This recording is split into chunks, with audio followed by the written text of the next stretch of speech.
बिल्कुल कटु सच्चाई है कि राजनीति को संपत्ति सृजन का एक माध्यम बना दिया गया, जिसका दुर्भाग्यजनक नतीजा यह आया कि लोगों का विश्वास राजनीति पर से उठता जा रहा है। तो भाई यह तो सच है। अब लालू प्रसाद जी के बारे में क्या बोला जाएगा कि क्या दलितों को मंदिर में प्रवेश कराने के लिए जेल गए थे, अति पिछड़ा को हिस्सा दिलाने के लिए गए थे, भारत रत्न कर्पूरी जी को मिले इसके लिए जेल गए थे। ये तो भ्रष्टाचारियों की एक जमात खड़ी कर दी गई, और जब कार्रवाई होता है तो कहते हैं कि हमको तो फंसा दिया गया। अरे भाई, आपने संपत्ति सृजन किया है, आप उसका लाभ ले रहे हैं, तो आप तो गुनाहगार माने जाएंगे। तो अब ऐसी स्थिति में अगर प्रधानमंत्री नरेंद्र मोदी जी द्वारा इन लोगों की संपत्ति पर ईडी के द्वारा की गई कार्रवाई को अगर न्याय संगत बताया जाता है तो ये बेचैन हो जाते हैं।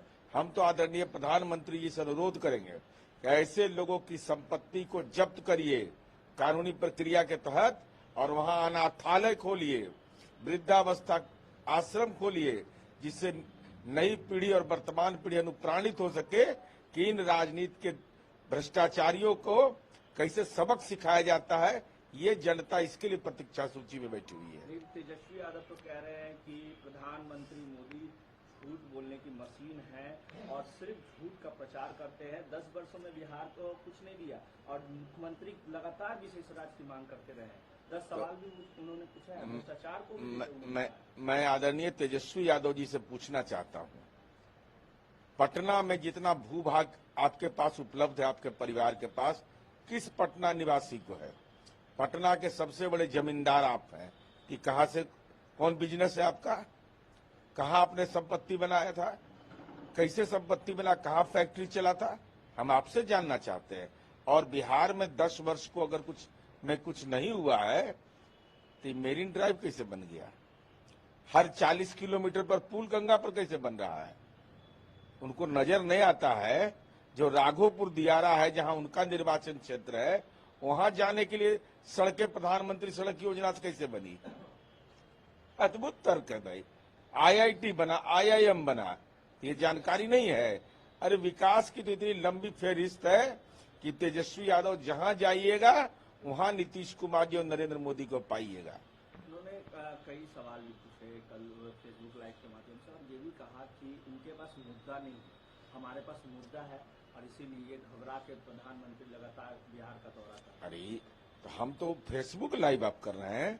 राष्ट्रीय जनता दल अधिकृत करे, हमारा पंचायत का अध्यक्ष नजारा दिखा देगा कि हमने क्या काम किया है।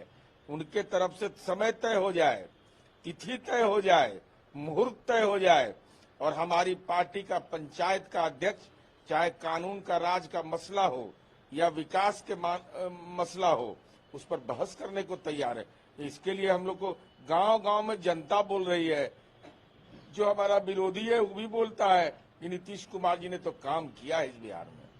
पश्चिम बंगाल की मुख्यमंत्री ममता बनर्जी ने भाजपा पर हमला बोला है और कहा है कि 19 अप्रैल को मतदान है और 17 अप्रैल को ये लोग दंगा करा देंगे। इसका मतलब कि राज्य की पुलिस कायर है?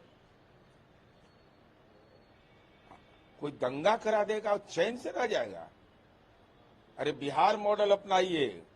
भागलपुर दंगा माथे पर कलंक था, लालू जी ने फाइल बंद करवा दिया था, हमने उस फाइल को खोला, दंगाई को कानूनी प्रक्रिया के तहत जेल गया, और देश का पहला उदाहरण नीतीश कुमार जी बने कि दंगाइयों और बलवाइयों ने अल्पसंख्यक समुदाय को जो जमीन से बेदखल कर दिया था, जो गांव छोड़ के चले गए थे, उनको ले जाके गांव में बसा दिया।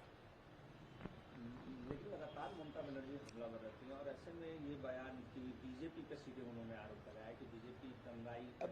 अब मैं कह रहा, वो चूंकि राजनीति में मानसिक तनाव में है, क्योंकि कांग्रेस पार्टी के साथ उनका गठबंधन हुआ नहीं, वामपंथ की पार्टी को सेकुलर मानते नहीं है, तो ऐसे लोग तो अनाप शनाप बयान देंगे ही।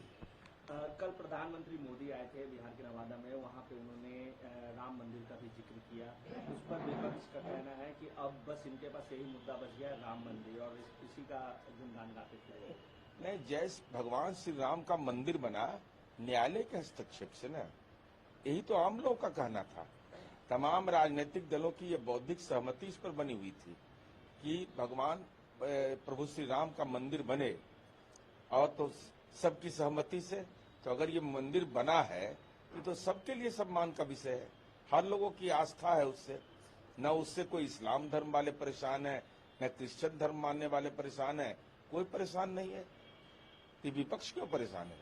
अमित शाह का भी बिहार दौरा है, लगातार विरोधियों का कहना है कि इतने घबरा गए हैं बिहार से ये लोग, इनको पता है कि बिहार में इनको हार का सामना करना पड़ेगा, इसलिए लगातार केंद्रीय गृह मंत्री हो, प्रधानमंत्री हो, बिहार में चुनावी सभा करते हैं। देखो, तो चुनावी दौर है, तो चुनावी दौर में अपनी बात कहने के लिए लोग नहीं आएंगे। अब आपके पास लोकल प्लेयर है तो लोकल प्लेयर से आप खेलिएगा क्रिकेट। हमारे पास है बाहर का भी प्लेयर, तो बाहर का भी प्लेयर खेलेगा, तो आप काहे परेशान हैं? आप तो यहीं से बैठ करके